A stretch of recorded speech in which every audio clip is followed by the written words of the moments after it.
Bonsoir à tous. Donc le Centre des monuments nationaux, c'est 110 monuments en fait appartenant à l'État, classés tous monuments historiques en fait, et qui sont répartis sur tout le territoire national. Une partie de ces monuments, tous très beaux, ont été confiés au Centre des monuments nationaux vides de collections. Et donc une partie de notre travail consiste à les restaurer et à retrouver les collections qui en proviennent ou des équivalents historiques, ou parfois, quand on ne trouve plus les œuvres, quand elles n'existent plus, on essaye de les restituer. Et aujourd'hui, on avait choisi avec Régis de vous faire une double promenade en fait, à travers quelques projets de restauration et de remeublement que nous avons menés ensemble. Donc une double promenade à travers ces monuments et l'art de la lustrerie jusqu'à l'art de l'éclairage du XXe siècle en fait. Donc il faut bien comprendre quand on s'intéresse à ce sujet que la lumière est un bien l'éclairage est un bien extrêmement précieux.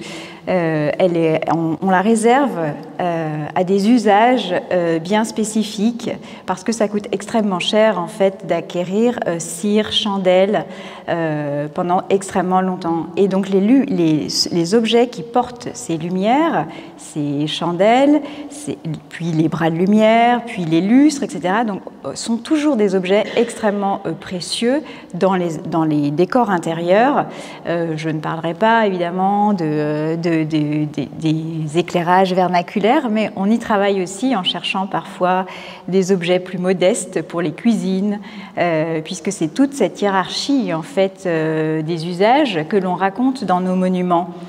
Donc il faut savoir que si on a évidemment un accroissement progressif du nombre de lumières que peuvent porter les lustres, et si au XVIIe siècle il y a 6, 8, 10, 12 lumières, vous verrez sous Napoléon III des lustres avec 80 lumières. Et donc c'est évidemment lié à un changement économique, puisque ensuite on a des systèmes qui fonctionnent avec de l'huile, avec du pétrole, voilà, et plus uniquement à la bougie. C'est aussi une richesse qui augmente au fur et à mesure du temps, et en particulier sous Napoléon III. Et voilà, on ne lésine pas sur la richesse de ces lustres au-delà des sphères de pouvoir en fait. Donc ça c'était des propos un peu génériques et donc tous ces objets sont toujours précieux comme on le disait, soit en bronze doré, soit aussi à cristaux, et donc c'est parce que l'objet évidemment réfléchit ainsi la lumière, parce que quand vous avez un lustre rempli de bougies, évidemment tout ça vibre, et donc évidemment il y a un jeu avec cette lumière par la matière même, mais c'est aussi une recherche de préciosité. Et donc je commencerai par vous présenter ce que nous avons fait en fait au château de Carouge, qui est situé en Normandie en fait. Donc c'est le dernier chantier que nous venons de livrer. C'est à Pâques précisément, donc c'est tout récent. Nous venons de restaurer et de remeubler une partie de cet appartement des comtes de Carouge, aménagé vers 1650. Donc ce château est situé en fait en Normandie, dans l'Orne. Nous avions les boiseries conservées, déposées en réserve, et nous avons donc remonté ces boiseries dans la salle en question, donc dans la chambre, et nous avons donc recherché à partir des sources notariées, des inventaires que nous avions, des guides qui décrivent les lieux à cette époque, et à partir de l'iconographie aussi, de ce qu'on sait de l'art d'habiter au milieu du XVIIe siècle, nous avons reconstitué cet ameublement. Et donc, dans ce contexte, la lumière a une place très importante puisque il contribue à identifier aussi pour le visiteur une époque qui n'est plus la sienne, puisque nous essayons toujours de respecter les objets et l'intensité lumineuse. Alors, ici, dans cette première pièce qui est une antichambre, nous n'avions plus les lustres conservés, donc on a travaillé sur des restitutions qui sont inspirées de tableaux, en fait, vers 1620. Et donc, on les a replacés dans cette pièce qui, elle-même, a été très modifiée, par ailleurs. Mais la chambre, vous voyez, donc on a retrouvé le tableau en réserve qui était considéré perdu, restauré les lambris, restauré la cheminée, etc. Et donc vous voyez qu'on cherche ici à la fois un lustre Louis XIII et des flambeaux sur cette table, qui sont des flambeaux à la financière, qui sont le modèle qu'on trouvait à ces époques-là dans les intérieurs les plus luxueux, puisque le comte de Carouge était un grand amateur d'art, et ça nous le savions dans les sources. Et vous voyez ici donc comment on peut travailler ensemble. Donc on a cherché à retrouver donc ces sellettes qui posaient sur lesquelles on posait la lumière, en fait, puisque comme je vous disais c'est précieux, donc on se déplace avec ces chandelles et donc on peut les multiplier pour des occasions spécifiques. Donc évidemment nous on met en scène ce patrimoine, donc ces grandes lumières quand le visiteur vient chez nous, c'est toujours enfin on n'est pas dans l'économie d'énergie, évidemment, même si tout ça, évidemment, est en LED, en fait. Donc, c'est très peu consommateur aujourd'hui. Mais dans l'idée, je veux dire, on démultiplie peut-être parfois plus que l'usage ne l'était les luminaires pour aussi donner à voir une sorte de faste des plus grands jours qui existait aussi. Et c'est ça qu'on présente à nos visiteurs, c'est-à-dire qu'on cherche aussi à porter le rêve. Et donc vous voyez cette gravure ancienne, qui est contemporaine en fait de cet appartement, nous montre bien cet usage d'une chandelle sur une sellette, et c'est ce qu'on a restitué. Et grâce au savoir-faire de restauration, on arrive tout à fait à intégrer ces bougies, vous voyez, dans un candélabre ancien. Et donc on cherche évidemment des luminaires qui sont bons, qui sont d'époque, qui sont contemporains. Et celui qui est à l'image, vous voyez, est arrivé dans les collections publiques grâce à une donation. Donc c'est aussi une manière de mettre en valeur ces objets qu'on nous donne en situation dans leur décor, dans une pièce qui est contemporaine de leur création. Et donc vous voyez ici la chambre qui était garnie de verdure de tapisserie, donc avec ce beau lambris peint en partie basse. Et donc on a comme ça multiplié en fait les sellettes et les flambeaux pour restituer l'atmosphère lumineuse de cette époque. Certes en plein jour ici, mais nos monuments sont aussi ouverts plus tard le soir. Et effectivement, tous ces éclairages à la bougie trouvent leur charme absolu, effectivement, quand vous visitez ces monuments encore avec une faible luminosité. Ici, le cabinet doré, donc avec ce lustre, que nous avons acquis dans le fond de la lustrerie de la collection Mathieu et qui est daté très précisément 1687. Donc il est de forme néo-gothique en fait, mais d'un gothique qu'on appréciait encore finalement dans ces années-là. La date le prouve d'ailleurs. Il y a des exemples d'ailleurs conservés en Suède de lustres tout à fait contemporains. On les connaît dans les textes également, mais on en a très très peu de conservés, donc on est très heureux de pouvoir retrouver aussi et de montrer ce type de luminaire au public rarement vu. Et donc ici, le cabinet doré qui a été restitué, d'après ce qu'on sait, du goût du comte de Carouge, toujours. Je ne sais pas, Régis, si tu veux préciser. Non, mais un petit mot, il y a des choses qui ont l'air évidentes, évidemment, pour nous. En fait, c'est tout cet éclairage que l'on fait dans les monuments historiques, on le fait très souvent grâce aux ampoules que vous avez autour de vous. L'évolution 6 ici ou l'évolution 5 là. Alors, on parle d'évolution parce que nos ampoules aujourd'hui ne grillent plus, ce qui n'est pas très bon pour le commerce. C'était mieux à l'époque où les ampoules grillaient régulièrement. Donc notre seul moyen aujourd'hui que l'on change les ampoules dans un intérieur, c'est qu'on arrive à fabriquer des ampoules encore plus proches d'une flamme, encore mieux, et qu'on ait des évolutions supplémentaires. Alors quand je dis ça, on a l'impression que nos produits sont parfaits, ça a l'air un peu compliqué, mais nous sommes aujourd'hui à l'évolution 6 de notre ampoule, qui est là d'ailleurs, qui est sur ce mobilier. Ici, vous êtes dans la salle où je présente normalement que des luminaires contemporains. C'est pour ça que nos ampoules ont un petit peu la tête en bas, ou sont un petit peu décoiffées. C'est parce que c'est pas vraiment ici pour, mais on le voit sur l'église de Notre-Dame. On arrive à restituer aujourd'hui, avec des LED, vraiment l'effet d'une flamme, ce qui permet à nos conservateurs, comme ça, de vous donner l'impression que vous rentrez chez quelqu'un. Et ça, c'est merveilleux quand on visite les endroits du Centre des Monuments Nationaux, c'est qu'on a l'impression qu'on est chez quelqu'un et que ce quelqu'un nous reçoit, et quand on reçoit, quand on partage, on allume des bougies. Les bougies coûtent cher, les bougies c'est un cadeau, cette lumière on l'a fait comme cadeau aux gens qui viennent nous voir. C'est pour ça que tu parlais tout à l'heure de faste, en fait, quand on éclaire des bougies, c'est parce qu'on veut, ça consomme quelque chose qui coûte cher, et c'est parce qu'on veut faire briller autour de nous tous ces bronzes dorés, cet argent, ce cristal, etc. Et ce qui est ça qui est merveilleux, donc je pense qu'on va en parler aussi avec l'hôtel de la Marine à Paris, c'est ça qui est merveilleux, c'est qu'on arrive très très vite à vous donner l'impression que vous êtes chez quelqu'un. Et c'est un peu moderne dans la muséographie, ça a l'air évident ce que je dis, mais pendant très très très longtemps, on mettait les meubles sur des podiums avec des fonds modernes et puis des petits écriteaux en expliquant commode 18e, etc.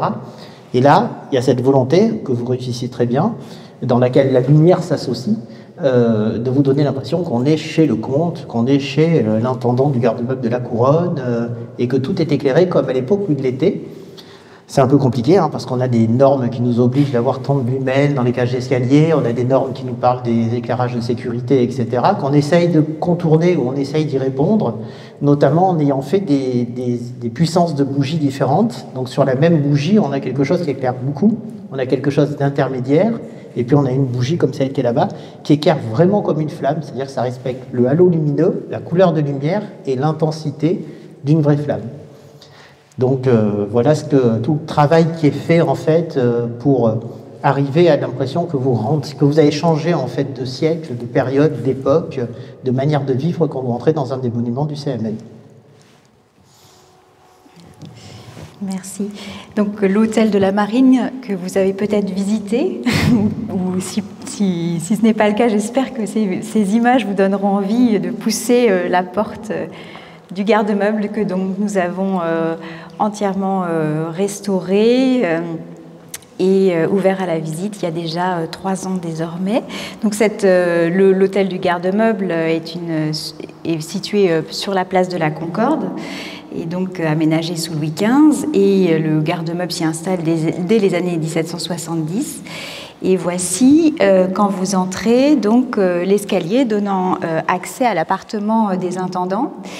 Et donc avec ce parti pris en fait de restauration très spécifique que nous avons cherché à pousser au maximum dans tous les aspects, c'est-à-dire retrouver en fait la matière historique de l'appartement sous les couches de peinture et donc donner l'impression aux visiteurs en fait que les siècles ont passé, mais qu'il retourne de nouveau chez l'intendant. C'était l'enjeu en fait de restauration et le parti pris de remeublement de ce projet. Et donc dans cet escalier d'accès qui est un intérieur-extérieur en quelque sorte, nous savions qu'il y avait une lanterne, donc nous en avons cherché une, nous en avons acquise une, et Régis et ses collaborateurs l'ont nettoyée, mais pas trop justement, parce qu'il s'agissait de garder l'authenticité de la matière.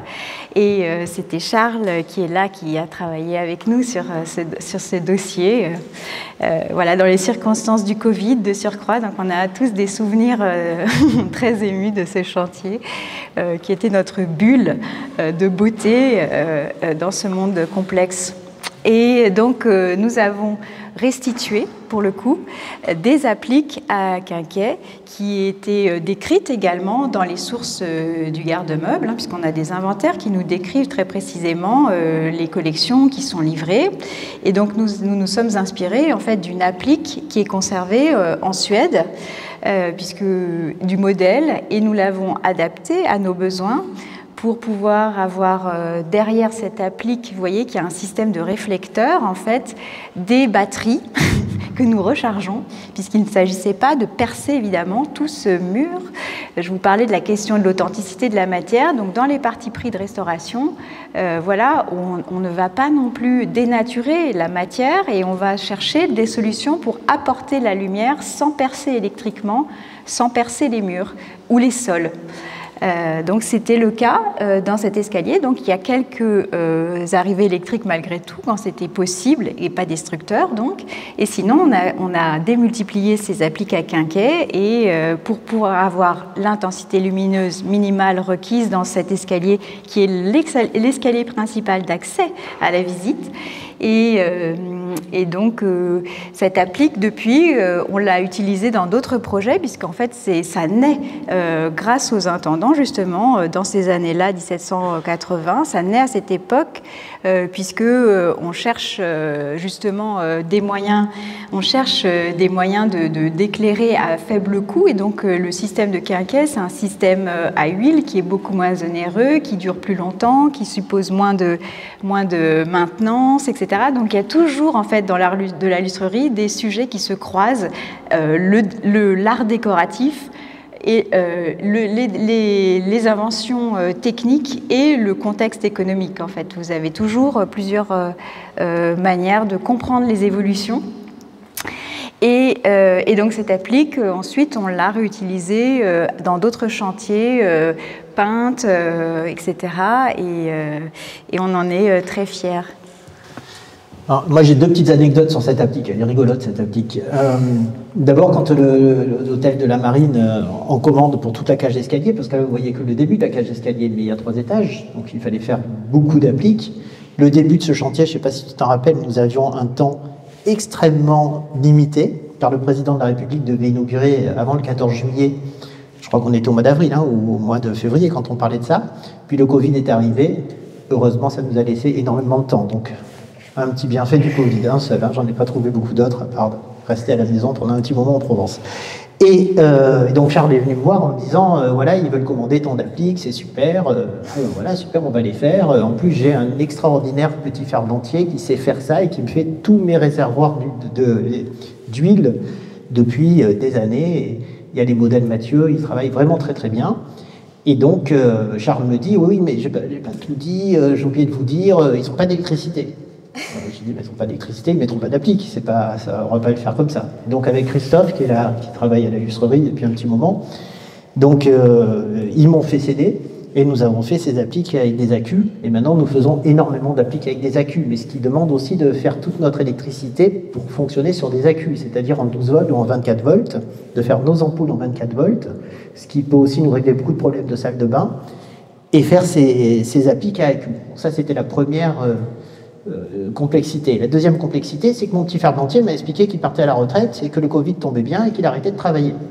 Et donc là, gros problème, et ça nous a donné l'opportunité en fait d'acquérir cette maison, qui est une très très ancienne maison, qui avait, elle, acquise une autre maison, etc., et qui avait des machines qui dataient de ces époques-là. Donc nous avons des machines là-haut dans nos ateliers qui datent de l'époque Empire, de Napoléon, avec lesquelles on fabriquait et les abat-jours des lampes bouillottes. Je ne sais pas si vous voyez ce que c'est, une lampe bouillotte, c'est une lampe qui a un abat-jour en tôle qui monte et qui descend.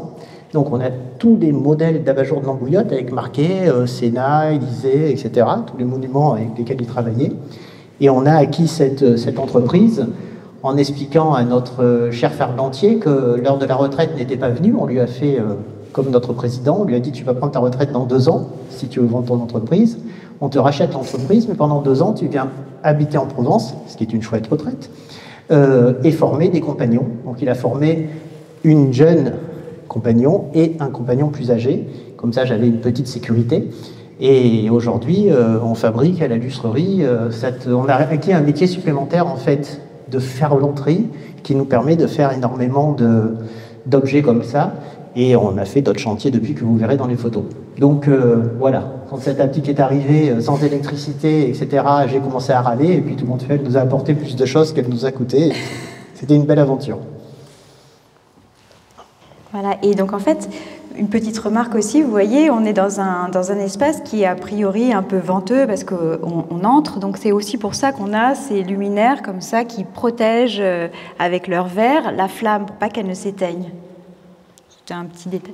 Donc on vous parlait de la question de la lumière pour permettre à nos visiteurs de sentir une présence vivante, en fait, une présence habitée dans ces demeures. Et donc, vous voyez ici la salle à manger en fait, des intendants avec ce grand lustre qui est un équivalent historique à ce que décrivaient là aussi les sources, puisqu'il y avait bien un lustre en cristal dans la salle à manger des intendants du garde-meuble de la Couronne. Et vous voyez cette seconde image, vous voyez ici le salon d'angle ou le passage de la garde-robe à droite, et avec donc un lustre cage à 8 lumières seulement. Et donc parce qu'effectivement, à cette époque-là, les lustres ne sont pas encore si immenses comme vous allez le voir par la suite, et en tout cas pas si immenses chez l'intendant du garde-meuble, parce qu'il existe des lustres déjà plus importants chez le roi.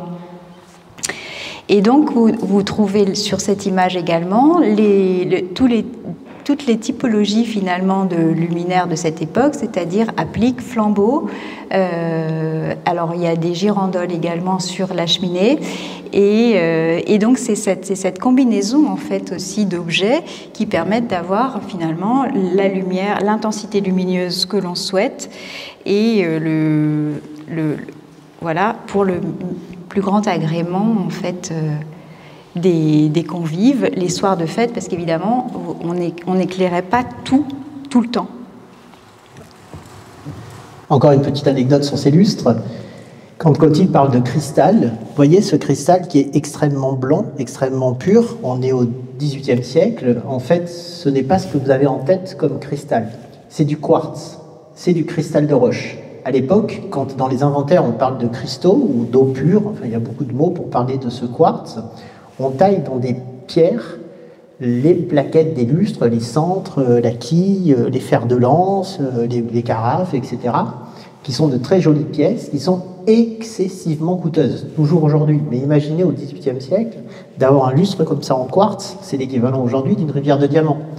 Donc quand on parlait d'objets qui sont extrêmement luxueux, extrêmement précieux pour justement la bougie de la salle à manger, il faut imaginer qu'on est vraiment dans un registre de bijoux, à la fois par le travail sur le métal, la ciselure, le brunissage, ce sont des mots de la bijouterie en fait, qui viennent vraiment de l'orfèvrerie, de la bijouterie, et dessus on va tailler des pierres semi-précieuses pour faire ces pendants.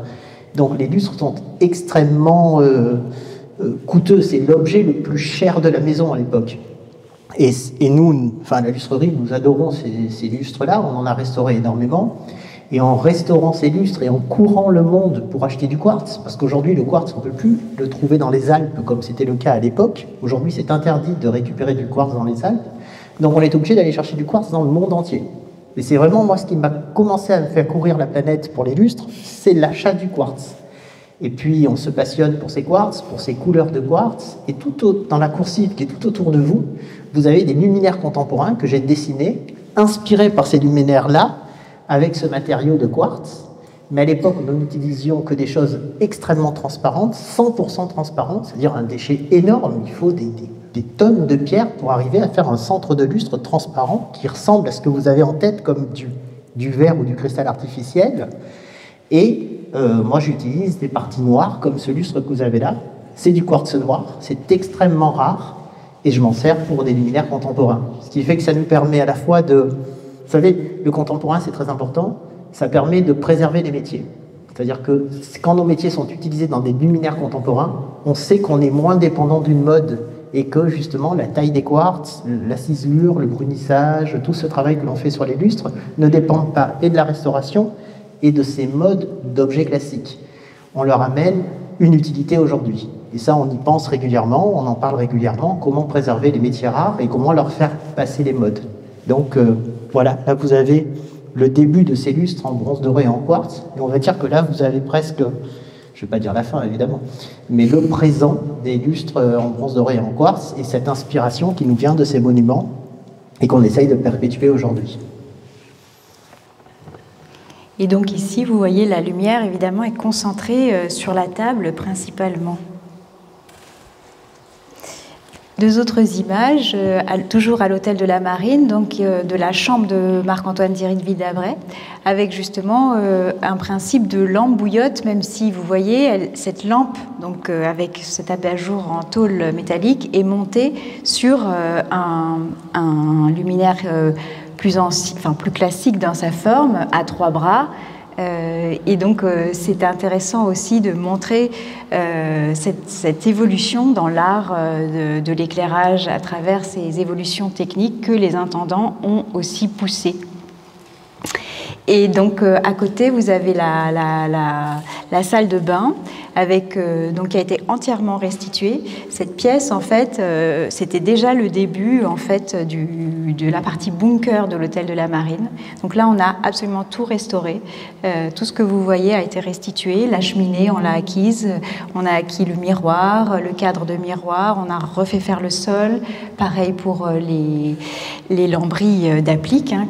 Et donc, on avait évidemment les plans d'origine, donc c'est restitué à l'identique. Et la baignoire également, qui est neuve, puisqu'on a cherché longtemps une baignoire droite partout en France et en Navarre. Et puis finalement, on l'a fait refaire à partir également là de modèles connus.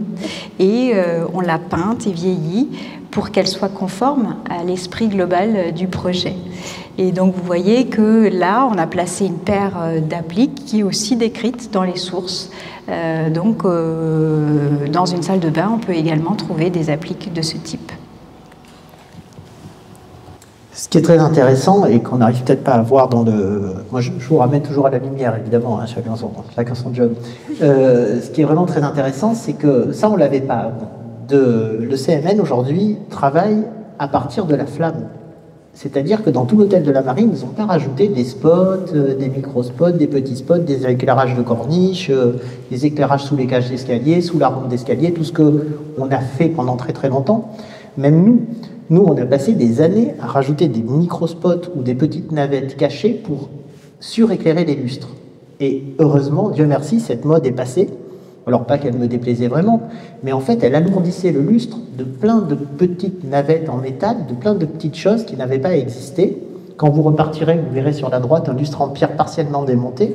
Il est rempli de cerceaux, de casseroles, de cups, de tasses, si vous voulez, en métal, pour cacher des lumières supplémentaires. Et en fait, quand le lustre n'éclairait pas assez, à l'époque on me disait, rajoute des lumières, qu'est-ce qui nous embête? On veut que le lustre éclaire plus. Aujourd'hui, le travail qui est vraiment bien fait avec le CMN, c'est que c'est comme à l'époque. Quand le lustre n'éclaire pas assez, on rajoute des flambeaux. Quand les flambeaux n'éclairent pas assez, on rajoute des girandoles. Si les girandoles n'éclairent pas assez, on multiplie les flambeaux. Ou alors on multiplie les sources d'éclairage à huile, à bougie, avec des réflecteurs. Et on restitue cette problématique qu'on avait à l'époque, s'éclairer pour y voir, s'éclairer pour la parade, pour l'éclat du moment, s'éclairer pour montrer son pouvoir. Mais comme à l'époque, c'est-à-dire que quand il te manque de la lumière, tu rajoutes des objets lumineux et tu ne nous demandes pas de rajouter de la lumière fausse ou pas à sa place dans les objets. Et c'est pour ça qu'aujourd'hui, quand on est dans les bâtiments, les derniers bâtiments que vous avez faits, c'est vraiment merveilleux. On se croit dans une autre époque. On a voyagé dans le temps, c'est merveilleux. Et ça, la lumière, il est pour beaucoup. Mais la manière dont aussi le CMN va utiliser des objets lumineux et les placer, qui va en fait avoir exactement la même logique qu'à l'époque. Il y a un miroir, on met une lumière devant parce que la lumière elle est double et qu'elle reflète et qu'en fait on ne va pas mettre des spots de l'autre côté, mais la lumière au bon endroit, les sources au bon endroit, et on va retrouver comme ça vraiment, avec la problématique qu'ils avaient à l'époque, on trouve la solution qu'ils avaient à l'époque et on restitue quelque chose de beaucoup plus authentique. Merci. Et donc vous voyez, justement, à l'hôtel de la Marine, on a deux états historiques, donc le garde-meuble et l'état Marine nationale, puisque la Marine, en fait, occupe le bâtiment, le monument, à partir de 1793, très tôt.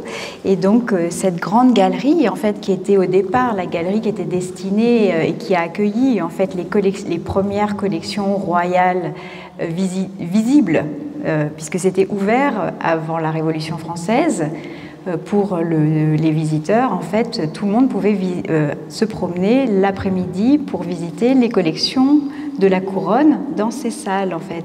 Et donc ces pièces qui étaient des salles d'exposition, évidemment, n'ont plus lieu d'être avec la Marine nationale.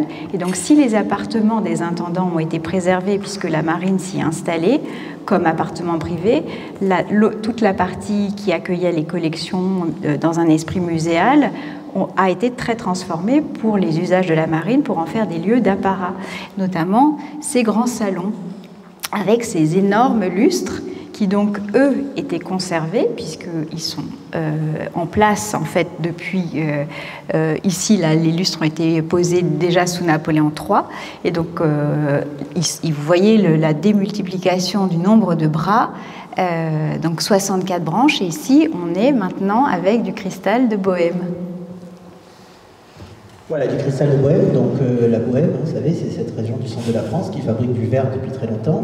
Et à l'époque, quand on parle de ces cristaux-là, on parle de cristal artificiel, pour l'opposer au cristal naturel qu'est le quartz. Et évidemment, ces lustres-là en quartz seraient inestimables, mais il y en a quand même au XVIIIe, des lustres qui ont cette taille-là et qui sont en quartz. Il faut savoir que ces quartz du XVIIIe n'ont jamais disparu. En fait, ils ont été montés sur des lustres 19e. On retrouve ça dans les collections des Rothschild, notamment, énormément, de lustres qui sont plus à la mode, mais quelque part, c'est comme un solitaire. Demain, votre solitaire, il ne vous plaît pas, vous ne jetez pas le diamant. Vous réutilisez le diamant avec une nouvelle monture. C'est pareil avec les plaquettes des lustres, qui seront réutilisées comme ça et qu'on retrouve énormément dans des collections de collectionneurs au 19e siècle, où on réutilise, nous on le voit tout de suite, parce que très souvent, le nombre de cristaux, le nombre de bras, le nombre de volutes, le nombre d'attaches ne correspondent pas. Et on voit les astuces qu'ils ont eues pour redispatcher des cristaux qui n'étaient pas à l'origine faits pour ce lustre-là. Deux petites anecdotes sur cette pièce-là, c'est rigolo. On m'a dit qu'il fallait que je raconte des anecdotes, que ça plaisait beaucoup dans les conférences. Donc moi, c'est les anecdotes.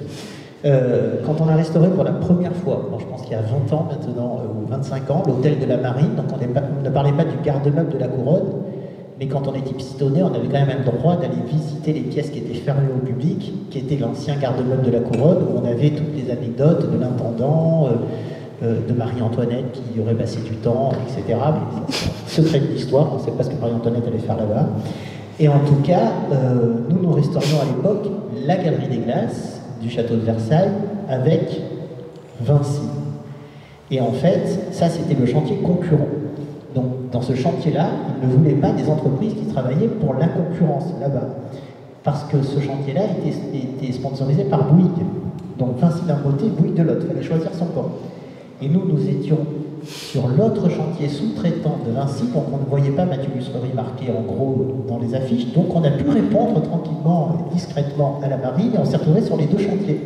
Et donc on entendait un chantier dire du mal des autres, donc moi je me faisais tout petit pour ne pas me faire attraper, et en fait, c'était souvent le cas, ils ne voulaient pas les ampoules de là-bas, là.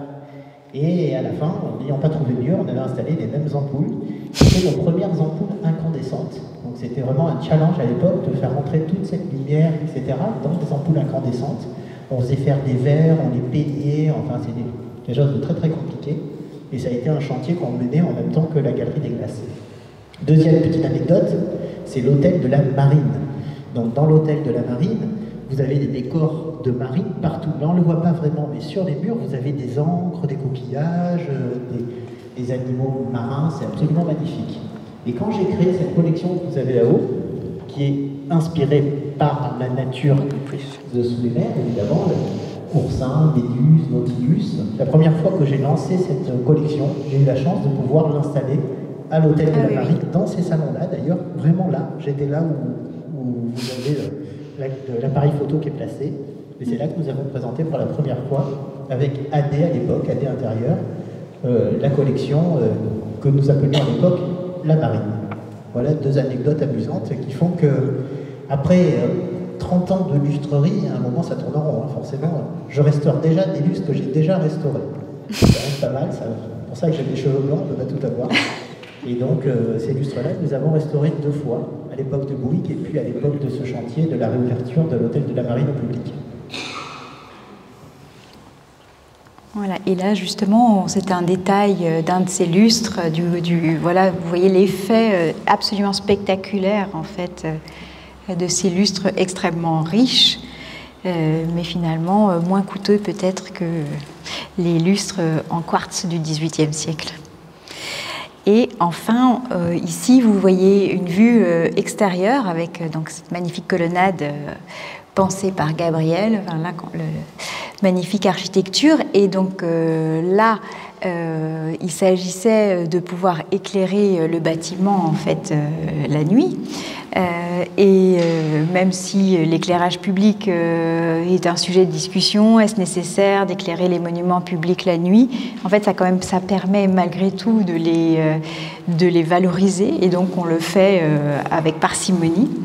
Et donc ici, surtout qu'en plus on a des ampoules maintenant quand même qui sont très peu consommatrices. Et donc l'architecte en chef des monuments historiques a choisi le même modèle en fait de lanterne qu'au Crillon. Donc cette lanterne qui est une lanterne en bronze ciselé doré qui s'inspire d'un modèle ancien qui est créé en restitution donc puisque par Régis et ses équipes et parce qu'évidemment on ne trouve pas ce type de lanterne. Ensuite, c'est impossible d'acquérir une suite de lanternes 18e de cette qualité. Vous ne les trouverez jamais à la même forme, etc. Et donc, dans ce contexte-là, oui, nous restituons parce qu'il y a une nécessité d'usage, en fait. Donc, c'est pour ça que je parlais aussi de mise en scène patrimoniale, et donc, puisque nous répondons à des besoins. Et c'est très beau. Merci. Encore une petite anecdote sur cette lanterne. Donc cette lanterne, en fait, les deux premières lanternes que nous avons faites pour la place de la Concorde, c'était pour l'hôtel de Crillon. Donc c'était l'extrême gauche de la place de la Concorde, les deux premières colonnades, c'est l'hôtel de Crillon. Et alors très souvent dans les hôtels, il y a des queues de budget, et malheureusement les décorateurs ont du mal à comprendre qu'on ne fait pas des queues de budget avec ce qu'on voit en premier. Je ne dis pas ça pour Bruno qui est là-bas au fond, mais évidemment, les luminaires, on les voit en premier et qu'il ne faut pas faire de queue de budget sur les luminaires parce que les luminaires, on ne les change pas, on ne les bouge pas et quand ils sont là pour des siècles, je peux vous le dire, puisque j'en restaure qui sont là depuis très longtemps. Donc, vous passerez place de la Concorde, vous penserez à moi, les deux premières lanternes, on n'a pas pu faire ce qu'on veut, elles sont pas mal. Et puis après, c'est l'Automobile Club de France. Là, évidemment, l'Automobile Club de France, on a les moyens, c'est la CF, c'est beau. Là, on m'a laissé faire la lanterne que je voulais. Donc il a fallu quand même que je m'inspire de la lanterne du Crillon et qu'elle se ressemble quand on passe en voiture, mais j'ai pu faire ce que je voulais. Et puis après, l'hôtel de Coisselin, c'est l'autre angle de l'aile gauche de la Concorde. Et quand évidemment vous avez restauré la loggia d'hôtel de la Marine, vous n'aviez pas le choix que de commander les mêmes lanternes que tout le reste de la place. Et c'était amusant parce que c'était une commande qui venait de la ville de Paris, je crois. Il y avait une histoire de compétences. Oui. Donc sur l'hôtel de la Marine, on avait le CMN dans les appartements de l'intendant, on avait le prince Altani dans ses collections, on avait la ville de Paris sur la façade. C'était qui la DRAC pour la cour d'honneur? Enfin, c'était Charles à l'époque qui s'occupait de ce chantier, qui travaillait pour nous, pour l'hôtel de la Marine. Je crois qu'il y avait 5 clients dans le même chantier. C'était sympathique. Mais ça se passait très bien. C'était très sympathique et ça se passait très bien. C'était une belle expérience. Voilà, et donc c'était si sympathique que on a eu envie de poursuivre avec la création donc souhaitée par Régis d'un atelier en fait au sein de l'hôtel de la Marine, donc qui rappelle justement les ateliers du garde-meuble, puisque l'atelier travaille de la même manière, et donc il s'agit ici de manifester justement le savoir-faire conservé par la lustrerie pour le grand public et conservé jusqu'à la présentation dans nos collections, puisque comme ça on peut aussi très rapidement changer tout ce qui doit l'être dans une présentation permanente. Ouais, encore une petite histoire, si vous voulez. Moi, mon rêve était d'avoir des ateliers au Louvre. Et donc, j'avais parlé de ça à différents ministres, mais malheureusement, on le voit, hein, les ministres, ça passe vite. Mes idées, moi, restent, mais malheureusement, les interlocuteurs passent trop vite. Il faut savoir qu'à l'époque, ces grands ateliers, enfin, ces petits ateliers, pardon, de ces grandes maisons, de ces artisans, de ces maîtres, parce qu'il fallait, pour fabriquer ces lustres, il fallait être maître. C'était pas une entreprise qui les fabriquait. C'était un compagnon qui avait fait sa maîtrise, son tour de France, son chef-d'œuvre, qui était reçu maître et qui fabriquait les lustres. Et donc ces maîtres travaillaient sous les Jurandes dans des quartiers parisiens, notamment autour du faubourg Saint-Antoine aujourd'hui. Colbert ramène ses artisans, certains de ses artisans, au Louvre et crée des ateliers du Louvre qui travaillent un petit peu hors Jurande. C'est comme ça qu'André Charles Boulle pourra faire, lui qui était ébéniste, énormément de choses, notamment sa marqueterie en écaille de tortue, mais aussi des lustres, des bras de lumière, etc. Et donc moi, j'avais très très très envie depuis longtemps. Quand on est ici dans le Sud, on est mieux qu'à Paris. Mais par contre, on est moins vu qu'à Paris. Il y a quand même un petit inconvénient. Petit, mais quand même. Et donc, ça fait longtemps que je parlais avec Aubier National, ministère de la Culture, de réouvrir des ateliers dans le Louvre qui, en fait, devaient être visités par le public. C'est-à-dire que le public qui avait envie passait dans les ateliers et voyait des maisons de passementerie, de soieries, de bronze, évidemment, de lustriers, dans ces ateliers du Louvre. Et c'était mon vieux rêve qu'un jour je finirais par réaliser.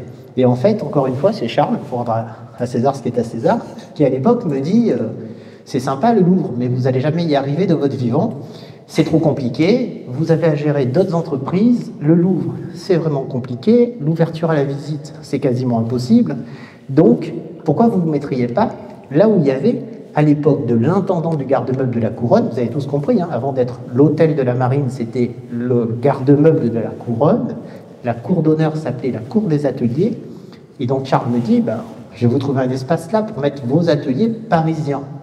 Et en fait, on y est arrivé, il a fallu supprimer une boutique ou un restaurant, enfin il y a quelqu'un qui n'est pas content, je ne sais pas qui c'est, parce qu'il n'a pas eu cet magnifique espace qui donne sur la rue Royale, avec 5 fenêtres, et qui donne sur la cour d'honneur, dans lequel nous imaginons qu'il y a eu des ateliers, dans lequel nous restaurons les lustres, nous travaillons, et nous avons une visite du public. Quand le public visite l'hôtel de la Marine, ils passent passer la tête, on leur parle des ateliers de la Couronne, et ils nous voient travailler. Et là, si on parle d'éclairage, donc dans des lieux de travail, d'atelier, évidemment, mais pas de très jolies bougies en cire extrêmement coûteuses pour faire travailler du personnel, on se sert de ces ferblanteries. Vous vous souvenez de la maison que j'ai rachetée, donc on a pu refabriquer des lustres d'atelier en ferblanterie à huile.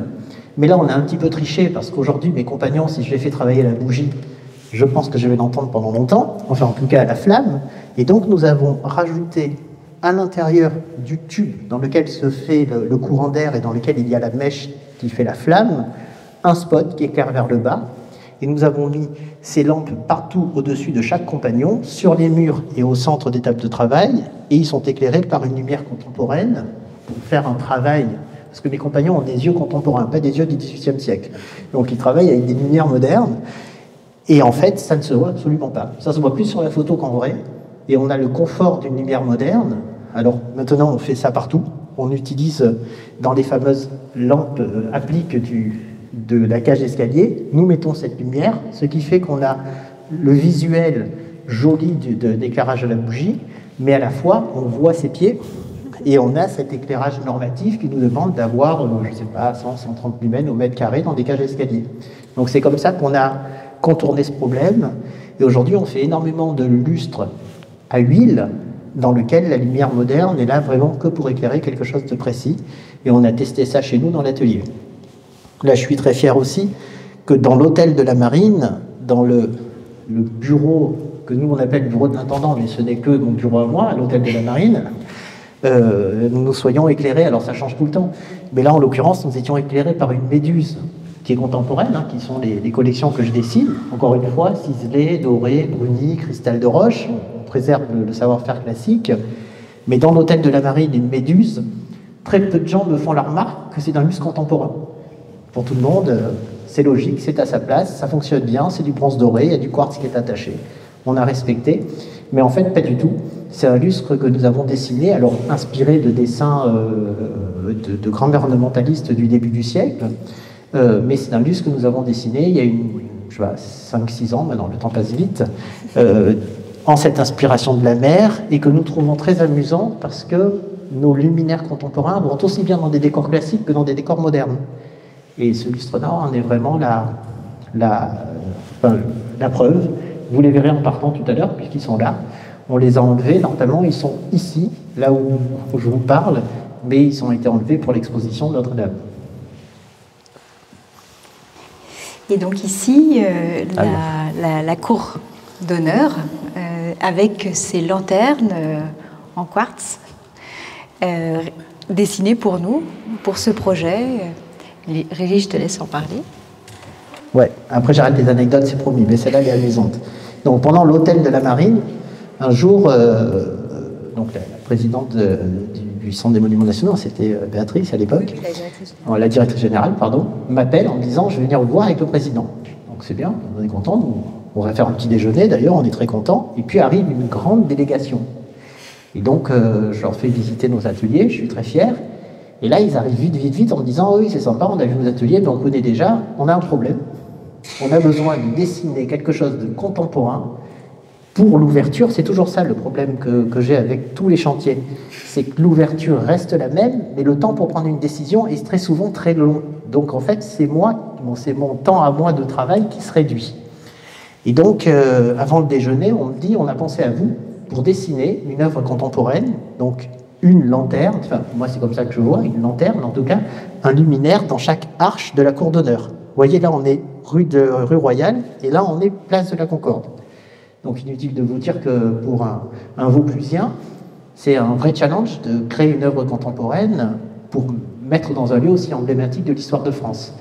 Et puis, je discute avec eux et je leur dis, mais si vous venez me chercher moi, c'est bien que ça vous plaît ce que je fais, sinon vous ne seriez jamais venu me chercher. Donc qu'est-ce qui vous plaît dans ce que je fais? Pourquoi vous avez connecté mon nom pour dessiner quelque chose de contemporain, sachant que la lustrerie, c'est toujours très compliqué. On ne sait jamais où nous placer. À la fois, on dessine des luminaires contemporains, donc on est artiste, à la fois on les fabrique, on est fabricant, à la fois on les édite, on les restaure, on est expert, enfin, on n'arrive pas vraiment à nous placer. Donc là, en l'occurrence, ils viennent me chercher comme un artiste. Mais je savais que j'avais un temps tellement court qu'en fait, l'idée, vous vous souvenez, je l'ai faite pendant le déjeuner en leur dessinant. Moi, j'adore les nappes en papier. Ça, je trouve que dans les restaurants, le fait qu'il n'y ait plus de nappes en papier, ça a tué la créativité d'énormément d'artistes. Et donc, j'ai dessiné entre midi et deux ce qui, pour moi, pouvait donner, prendre la place d'une lanterne sans choquer, si vous voulez. Donc, j'avais pas envie de mettre, je sais pas, des oiseaux morts ou je sais pas quoi accrochés au plafond. J'avais envie que celui qui ne fait pas attention revoie ce calpinage de lanterne. Et puis, on est vraiment dans quelque chose qui est très minéral, c'est-à-dire qu'on a de la pierre. Et je me suis dit, ils sont venus me chercher, ils aiment mes collections, quoi de mieux que de restituer des pierres, donc du quartz, comme au XVIIIe, mais dans une forme très très minimaliste qui reprend la proportion que je n'ai pas inventée, qui est la proportion d'une lanterne XVIIIe.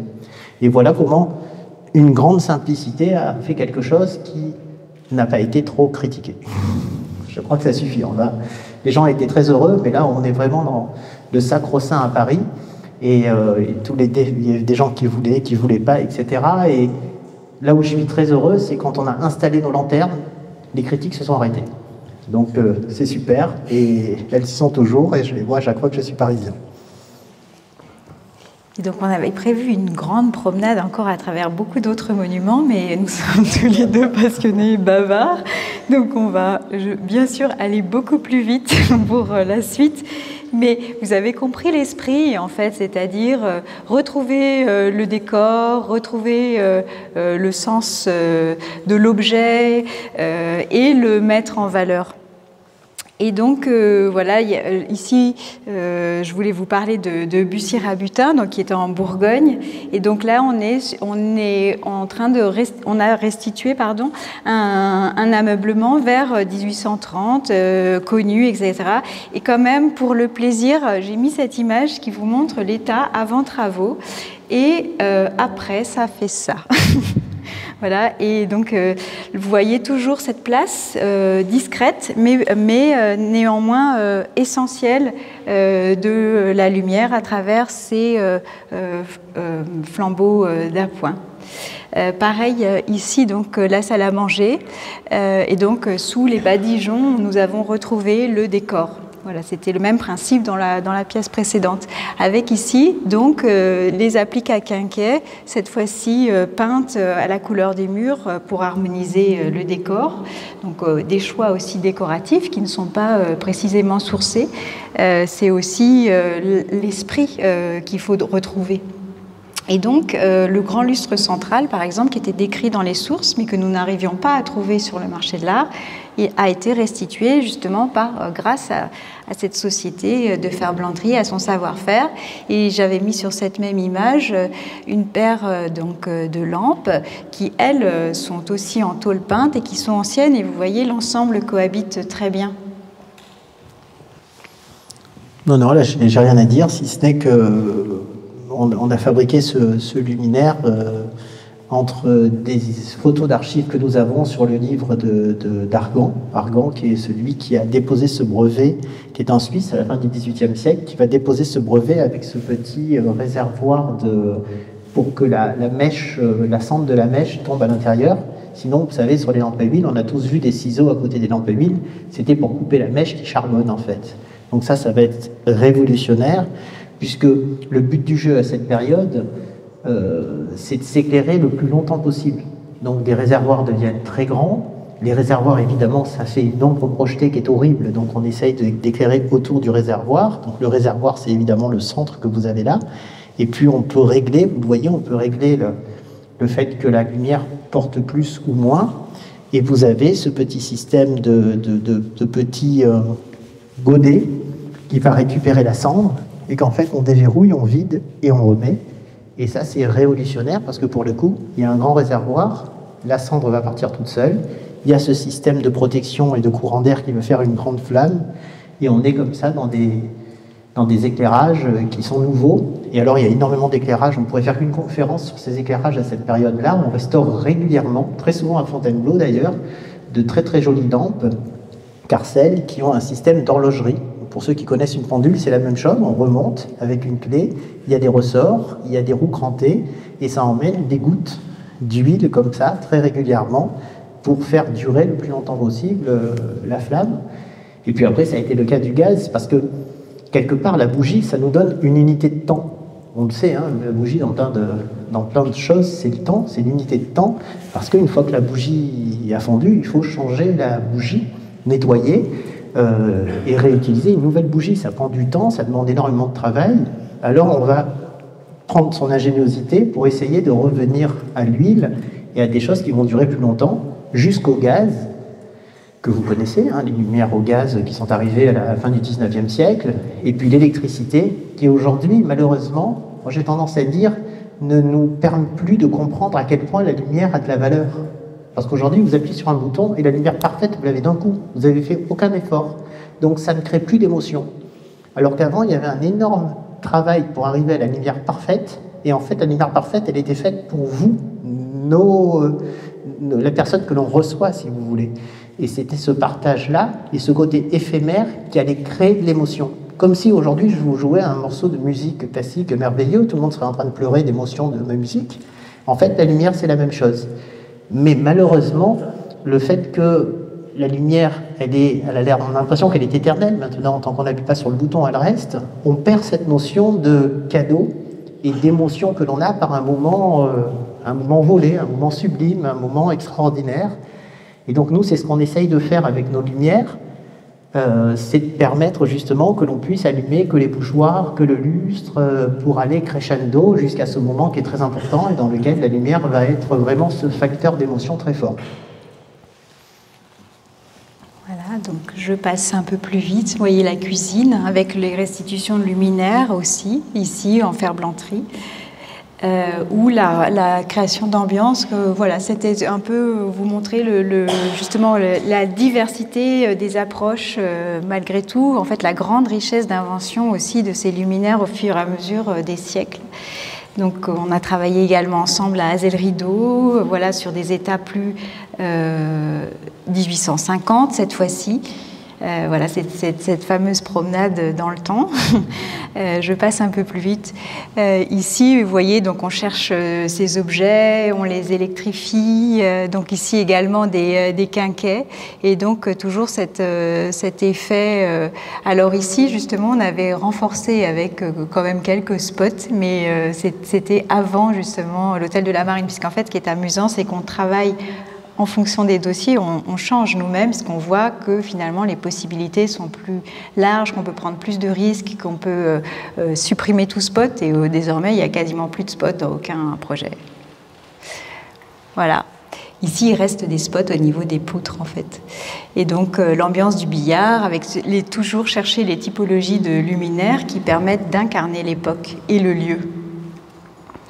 Et donc, les espaces plus modestes, avec cette dépense où, voilà, à l'époque, sans doute, on n'aurait peut-être pas eu de lustre, on aurait sûrement eu des bougeoirs à main beaucoup plus simples, mais on a une nécessité, malgré tout, de présentation au public, et donc une nécessité d'éclairage, et donc on cherche la solution la moins mauvaise pour être le plus juste.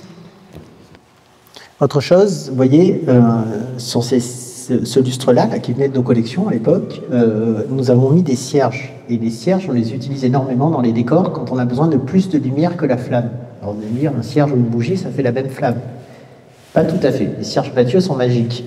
À l'intérieur du corps du cierge, si vous voulez, à l'intérieur du cylindre en cire, on cache une ampoule assez puissante que l'on met sous la flamme. Et donc votre œil donne l'impression que c'est la flamme qui a irradié, irisé, rendu luminescent le haut de la partie en cire. Mais en fait, c'est pas vrai. Nous, on met une ampoule assez puissante à l'intérieur. Votre œil ne le voit pas, mais c'est éclairé 3 ou 4 fois plus qu'une vraie flamme, si vous voulez. Donc on met ça énormément dans les endroits où, comme cet endroit, vous avez juste 6 ou 5 ou 6, peut-être même 4 d'ailleurs, 4 cierges pour éclairer toute la pièce. Et on a des appliques comme ça que l'on a fait avec l'applique classique de lumière, l'applique d'utilité, si vous voulez. Le réflecteur, le miroir, et puis le cierge devant qui va vous éclairer comme ça des couloirs. Vous vous souvenez aussi à Ferney-Voltaire, puisque le problème que l'on a ensemble, souvent, c'est qu'on n'éclaire bien que les pièces de réception. Donc, toutes les pièces de réception, on fait du bon boulot, on met des belles bougies, on a des beaux lustres, etc. Et puis, les couloirs, le service, les bureaux, on s'en fout, on a des néons, on a des lumières modernes. Mais quand vous êtes à l'extérieur et que vous regardez la façade de la demeure ou du château, c'est horrible d'avoir des fenêtres qui sont éclairées toutes blanches et modernes et des fenêtres qui sont bien éclairées. Donc on a conçu ensemble des lanternes, ces cierges, des objets qui sont en fait utilitaires, mais qui vont uniformiser en tout cas la lumière pour que, vu de l'extérieur, nous n'ayons pas des fenêtres où c'est vraiment pas beau, et puis voilà, donner l'impression qu'à l'intérieur il se passe quelque chose de magique partout et qu'on casse nulle part la magie. Et voilà justement un exemple à la Villa Cavrois. Donc on cherche à avoir justement cette harmonie lumineuse aussi quand on pense à la présentation de ces monuments le soir dans le paysage. Et donc à la Villa Cavrois, donc évidemment là on est au XXe siècle, 1930, donc électricité bien sûr. Et donc là on a des éclairages en plus intégrés à l'architecture. Donc c'était ça le point en fait de conclusion en quelque sorte de cette conférence, puisque là maintenant l'éclairage est aussi intégré à la réflexion de l'architecte dans son volume intérieur en fait. Vous voyez ici à la villa, donc nous avons des éclairages indirects partout, sauf à des rares exceptions. Donc là on est en 1934, pardon, c'est Robert Mallet Stevens, mais je vais vite, c'était pour vous montrer l'idée, je ne voudrais pas abuser de votre patience. Et donc nous avons retrouvé les luminaires qui étaient précisément ici, donc ce lampadaire tulipe ou cette lampe en fait que vous voyez sur la table à l'arrière-plan, donc qui est une commande de Mallet Stevens à Desny, ou les appliques commandées à Jacques Le Chevalier, donc qui sont des appliques cerceau. Donc là on cherche les meubles sur le marché de l'art, donc ici c'est luminaire unique créé pour la villa, et par chance nous avons pu en acquérir pour retrouver, vous voyez, l'effet général donc, de ces appliques avec ces jeux de halos lumineux, et donc très particulier de ce nouveau goût pour le métal dans les luminaires, goût qui s'est prolongé évidemment au XXe siècle.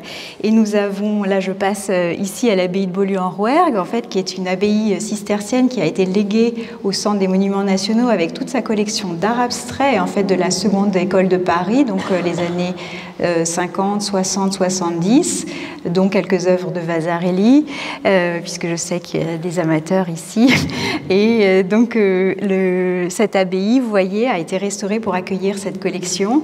Et donc, dans le grand escalier central du bâtiment, en fait, dédié aux moines, nous avons installé ce grand lustre de Henri Mathieu, donc le modèle Ventoux qui est daté 74 et que Régis a offert à l'État, au Centre des Monuments Nationaux, donc, et en harmonie complète avec les collections présentées dans l'abbaye. Voilà, je n'ai pas grand-chose à rajouter, si ce n'est l'histoire, c'est celle que je raconte, que Clotilde vous a racontée, c'est pas la vraie histoire, évidemment, à vous je peux dire la vraie histoire. En fait, mon père n'a jamais fait cette taille, et je sais pourquoi, c'est très très très compliqué à fabriquer, et en fait, cette overtaille du lustre nickel-or, qu'on appelait à l'époque, c'est moi qui l'ai créé, et c'est vrai que c'est très beau, et c'est aujourd'hui celui qu'on vend le mieux, ce très très grand lustre avec ces grandes lamelles d'aluminium. Donc pour la petite anecdote, je ne sais pas si tout le monde le sait, mais l'entreprise est une entreprise familiale qui a été créée par mon père en 1948 à Marseille. Puis en 1982, à son décès, ma maman qui est devant avec nous a dirigé l'entreprise jusqu'à 1992, où le fils prodigue, moi en l'occurrence, qui avait beaucoup de mal à rester à l'école et à travailler, à être sérieux, a rejoint l'entreprise. C'est ma génération, mais c'était déjà une idée qui était dans les papiers et dans la tête de ma maman à l'époque, à déménager l'entreprise ici à Gargas en 2000. Et puis, depuis l'année dernière, on aime bien les deux. Depuis 2022, on est rejoint par ma fille. Donc je dis souvent 4 générations, mais c'est pas comme ça, c'est comme ça, c'est pas grave. Hein, c'est papa, maman, le fils et la petite fille, hein, si on peut le dire comme ça, qui sont aujourd'hui dans l'entreprise. Et ces luminaires ont été créés par mon père dans les début des années 70. Ça, j'en suis sûr, parce que pour le coup, là, j'étais né. Et en fait, moi, je suis né dans les prototypes de ces luminaires. Vous en verrez à la lustrerie. C'est-à-dire que dans ma chambre, j'avais de grandes étagères rétro-éclairées où je posais mes petites voitures. Et depuis tout jeune, on a vécu dans des prototypes de ces luminaires qui sont magnifiques, mais que nous avons détestés, comme tous. Hein. À un moment, on en a marre de ce qu'on avait quand on était jeune, on veut autre chose. Et aujourd'hui, on les rachète, après en avoir jeté pas mal, on les rachète aujourd'hui sur le marché de l'art pour récupérer la totalité de la collection. Heureusement, on a des archives, des catalogues, et on réédite certains de ces objets, dont celui-là qui est inspiré de la collection, de la technicité et de cette forme, que je trouve très maligne de mon père, parce que quelque part, moi, quand je suis arrivé dans l'entreprise, ma maman fabriquait des lustres pour que les gens s'éclairent. Et en fait, c'est la grande différence entre son métier et le mien. Moi, je ne fabrique absolument pas des lustres pour que les gens s'éclairent. Je fabrique des lustres qui font plaisir aux gens, qui parlent de cette émotion, qui sont de très beaux objets. Je les restaure et je les fabrique. Et donc, à l'époque de ma maman, les lustres étaient très haut de gamme et très utiles. À mon époque, à moi, c'est du luxe. C'est plus du tout une notion de moyen de gamme ou de haut de gamme. Et en fait, ils sont complètement inutiles, si ce n'est de ramener dans les décors toute cette richesse, et c'est pour ça que je montre avec ce luminaire-là. Mon père était déjà précurseur, parce que ça n'éclaire absolument rien du tout. C'est juste pour faire beau. Et ça, dans les années 70, c'est novateur. Je ne sais pas s'il a fait exprès, mais en tout cas, ça marche. Et puis une anecdote, encore une fois, que ma maman me raconte, c'est que nous étions une des premières entreprises françaises, à l'époque, à exposer au salon du design à Milan. Et en 1970, il n'y a pas beaucoup de Français qui exposaient au salon de design à Milan, et nous exposions, enfin, ils exposaient, je dis nous parce que je suis fier de la continuité, mais ils exposaient à l'époque ces collections à Milan. Voilà. Je vais applaudir, vraiment.